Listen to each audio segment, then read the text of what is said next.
Hi, my name is Evan. I'm a cartoonist for the New Yorker and the co-host of Two Dudes Watch Cartoons. Truly would not be where I am today if not for the internet. I was not always a cartoonist. I have no formal background or training in art. In my first job, I was working at a big bank. I had to take these licensing exams, and as I was studying, I found myself filling in the margins with doodles just to pass the time and keep myself entertained, really. I decided it'd be fun to try getting a cartoon in the New Yorker. It was really just a pipe dream, and so I sent in my first batch in like November 2017. There's some okay jokes in here. They're all pretty poorly drawn, and some of these are absolute duds. But, you know, it's fun to look back on it. The third batch was the one that the editors actually reached back out to me about. It's this one about a dad lab rat telling his son he can't play catch because he's got to go to work.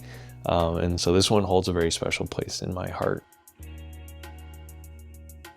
My favorite cartoonist of all time is Sean Day. His line work is super minimal, super simple. And even his captions are generally pretty short, or a lot of times he doesn't even have one, doesn't need one, and yet his cartoons are so incredibly funny, so incredibly punchy. I am a firm believer that less is more.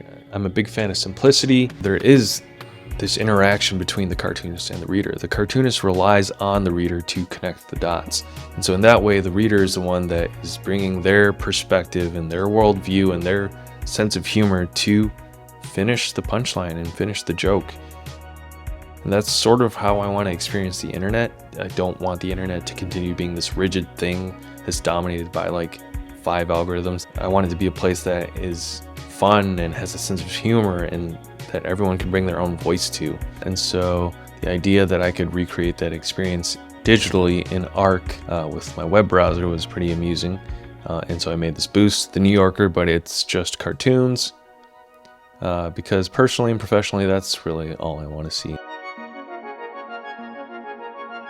Another one of the boosts that I made is for teenage engineering. I have a passing interest in audio equipment, gear, and teenage engineering designs beautiful stuff, although most of the time obscenely priced. And so to make it a little less depressing, I made this boost just for window shopping the teenage engineering site, so I don't have to be discouraged and I can just admire the beautiful stuff they design. And then the last boost I made was for Twitter.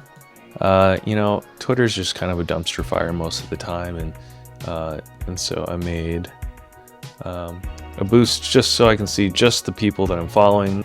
Gave it a nice serif font so it's pleasant to look at. Muted the color palette so it's not screaming at me all the time, because for me, the internet is the tool and the platform that is allowed, encouraged, promoted my cartooning career. I don't live in New York, I live in Michigan, but I'm still able to take part in this community, and I'm so thankful for that. So if I could say, you know, one thing to the internet personified, it would be thank you.